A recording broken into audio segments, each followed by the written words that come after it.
Поради истекот на мандатот на членови на органите на облиците на местната самоуправа и откако градоначалникот на општина Кочани Лјупче Папазов донесе одлука за распишување избори за нови органи на местната самоуправа, деновиве на собир на граѓани во местноста Крушка беа избрани 4 председатели на исто толку местни заедници од целата Ворицко-планинскиот реон на општината.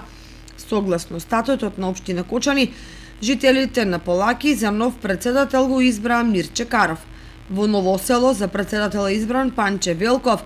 Во Костиндол до вербата на граѓаните ја доби Гоце Атанасов, а во Небојани Владко Златков. Телевизија Кочани ги следеше изборните активности и ги доби првите изјави на новоизбраните председатели на местните заедници. Два пати доади машината, чисти го до сека куќа за новото село. И ќе тражиме асфалт да се направи до новото село, асфалт ќе направи. Проблеми, вода ќе докараме, срево ни треба од планината. Ќе докараме вода. Нашата планина е за се и се, за воштарници, за сточарство, за пчеларство, за сепива. Па приоритет и најпрво е патот. Значи патот како приоритет треба да се земене. Да треба да се асфалтира најпрво и да се поправи.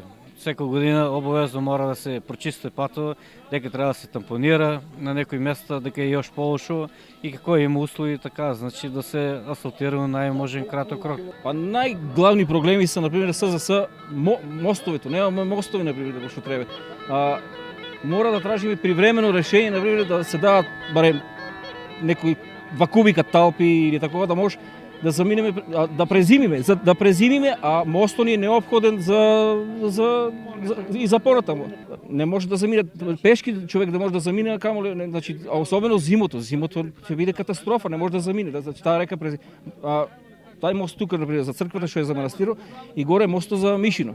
Тоа се катастрофа например. Са привремено ќе мора да тражиме барем талпи да дадат нешто да може да се мине до пролетта. А после пролетта мора, ако има согласност со општината, да го оствари тоа, а и патиштата се прочистуваат постално. Истовремено се избрани и членови на управни одбори и на надзорни одбори. Поради недоволен број присутни од Главовица, Речани и Горно Градче, во овие 3 села не се бирани членови на органите, но се договараат термини изборите да се спроведат и во тие местни заедници.